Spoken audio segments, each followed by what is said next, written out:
there's so much complexity put on reaching nirvana, this state of bliss, euphoria, the state of complete, ascension and awareness, enlightenment. There's all kinds of names for it.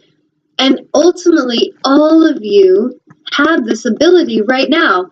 Every single one of you in this moment, taking this breath, paying attention and being present with this breath, have the ability to connect with that. Go closer to your breath. That's right. Right now. I am right now. This is me. This is my life force. I am present. I am fully here and aware. Yes. We have this ability to arrive so fully that what we really each are seeking is this presence.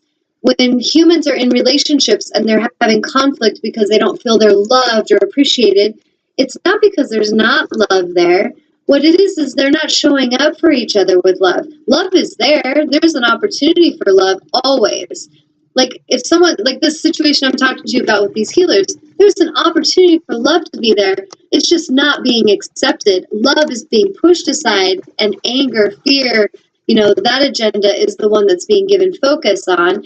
And there's this anxiousness, this uncomfortable dis-ease that would cause one to cause harm to another, period. If your focus is causing harm to another, you're not at ease. Simple as that. If you're in a place of ease with yourself, then you're in the focus of love. You are present. And ultimately, what will bring beauty and harmony to all of your relationships, including the one with yourself, which is the most important relationship, is the one with self, self-love, source, and self-alignment. This is a place of peace and presence. So if you have, let's say we have a couple people, two friends, and they're chatting, and one of the friends is very present. She's holding space. She's really listening. She's listening, not just ready to talk, not ready to just say what she thinks, but she's listening with the presence of, I understand, I hear you, I see, I get that. Awesome. They're really listening, observing, understanding. That is the intention. Then when the person stops talking, okay, well, here's what love has to say in response to that. So now there's an expression coming back from that connection.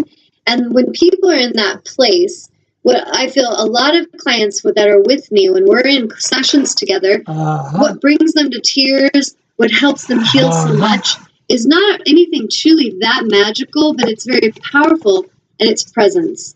When they can feel my presence with them, and I am listening to them, and I truly care about their need, I truly care about what's going on with them, that is love. And some humans are not comfortable with that feeling because they've been so conditioned away from it. If we've been in such a hurtful, harmful upbringing of chaos, abuse, negativity, that's going to feel normal to us, even though it's completely disruptive and our cells are always agitated and fight or flight is always going. We're always uncomfortable. We're always not at ease. We're tense. Yes. That could be your normal conditioning that you've been raised around. But inside of you is this ability to completely shift and come into this place of presence. And when we can show up for each other from that place of presence, we don't have to chase nirvana. We don't have to race off to India so that we'll be worthy as yogis. We don't have to race off and take ayahuasca in some clan in the middle of, Peru so that we'll be spiritual enough. It's all crap. Right and that is a lot of what's seducing a lot of you that are on this path to spirituality are being seduced by a lot of things, and you're attaching yourselves to the tools. You're attaching yourselves to, maybe for you, your spiritual savior comes in the form of marijuana. Maybe it comes in ayahuasca. Maybe you're addicted to crystals. Maybe you're addicted just to being around spiritual gatherings where you just convince yourselves that you're different and more worthy and amazing than the rest of humanity. Whatever it is, this tendency to be chasing something externally and to be trying to fill a void is exactly the opposite of just showing up with presence. So the one's trying to make something happen, it's seeking, it's chasing, it's needing salvation in some future experience, and there's never ease there. And the other is being here. It's just being here. Maybe your life, you're just a gardener and you're cleaning up the yard and you're mowing the lawn and you're planting flowers. You have an ability to do that with such presence that you will bring peace to your own environment, to yourself. Everyone will feel so connected and feel so much love in your presence. They'll love the gardening work you do. You don't need to become famous and known by everybody to be worthy. You can have the most blessed and beautiful life by being simple and present and peaceful. And this is something I feel like what causes certain souls to turn on other souls, like the experience I went on, is that these people are not at peace. They're not finding ease. Maybe they joined the spiritual community because they felt like it would give them a sense of empowerment, entitlement, and they'd be better than others. Maybe they really like people coming to them. They really need people to come to them. If that's the agenda, there's going to be a sense of dis-ease there.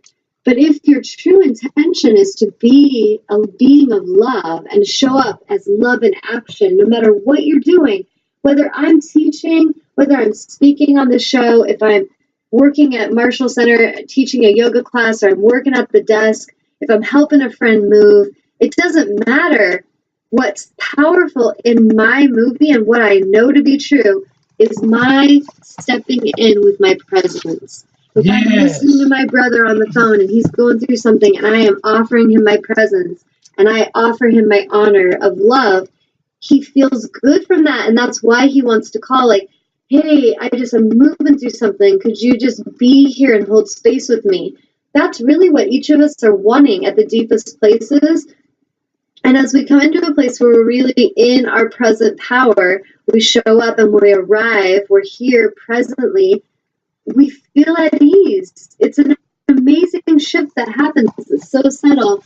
Just like each of you listening, as I'm speaking, if you close your eyes and like really close your eyes and just connect with your breath right now, this breath that you're taking it in, the breath's leaving the body.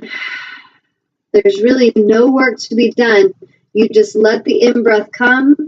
You allow the exhale to happen.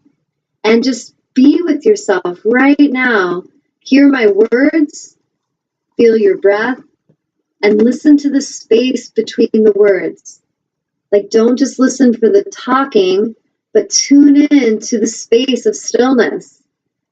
Right there, that present moment, you're all connecting with it. You're starting to go, whoa, I'm right here. I'm listening to her. I'm breathing. I'm connecting. I'm present in my own body. And I'm listening to not just what Tanya's saying, but I'm also listening to the space between words. I'm tuning into the stillness. And that can become something that we get really comfortable with instead of feeling uneasy in public when there's silence and we have to create chatter, or we need a cellular device or something to distract ourselves from presence. We have the ability to just be here, to really hold space, to just be present, to sit outside and just breathe in the fresh air and just watch the trees as they move in the wind, to listen to the birds chattering, their little tweeting songs that they're doing, or the water flowing in the stream. This is why nature is such a powerful sanctuary for so many souls, is because when we go there, we have this ability to be more present, and we can do it now. I'm sitting here in my room, in my house, on the show, and I can be very present. But when we're in nature, it kind of helps us to quiet all that chatter so that we can feel ourselves. We can feel the breath. We can be present with the trees, the wind. And when you get to that place, the amazing thing that happens is there's no need to compete or compare. When we look at animals, I really don't observe animals competing and comparing to each other. I don't pick up on that vibe when I observe them. They're just being them. When my dog Honey Girl goes to the dog park, she takes off, runs, and plays and just challenges her body. She loves to run super fast. She'll go and roll on the ground. She'll play with the other dogs. The other dogs are running with her. Some of them don't want to run, so they just go and walk off with their owners. And there's all these different energies happening, but these animals just are them. I don't see them trying to show off and prove themselves, or let me make sure that these ones know I'm better than they are. Well, actually, I do see sometimes dominance with dogs, but I feel like it's kind of like a energy of them wanting to be in their sacred space, and if someone challenges that, they will show them back.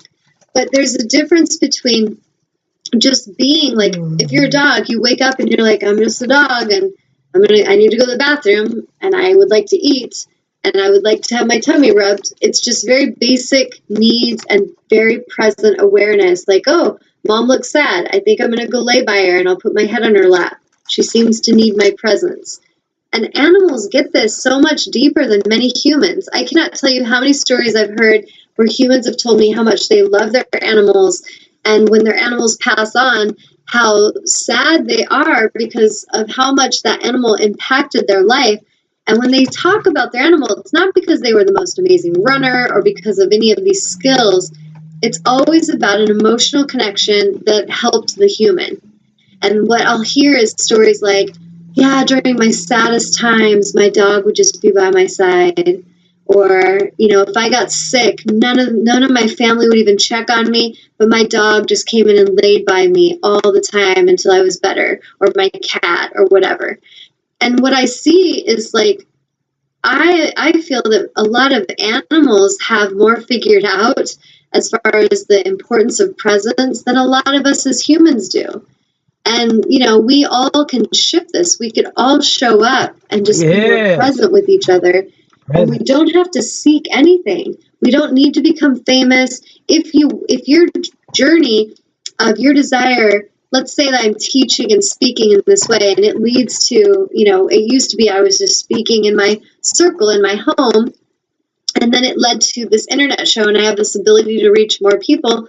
It came to me. It opened itself, and I said, okay, thank you. I'll continue in this direction. We let it come in, and we just say yes, and we continue to show up with presence.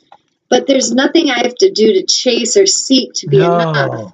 If I think that I'm not enough now, then I will feel really not at ease and like I'm not really comfortable until I know that 50,000 people are following me, or if I have 10 million likes on Facebook, or if I have, 1 million followers, then I'll be worthy. Then that could be something I could be doing also as a spiritual being, but my journey is going to be much different if I feel like I need to get to some destination to have salvation and to be worthy, compared to what I really am as Tanya Love. I'm here. Like, I am it. I am enough. I am worthy. And I feel something that I challenge in other souls that want to lash out at me, it is because they aren't understanding what I'm really here mirroring to them. I'm here mirroring to you that you are enough. You do not need to prove anything. And the ones that I see suffering, competing, comparing, trying to lash out, all of you have this in common. You're competing with each other. You don't feel you're enough. You don't trust that there is enough. So you try to sabotage other people to get your share.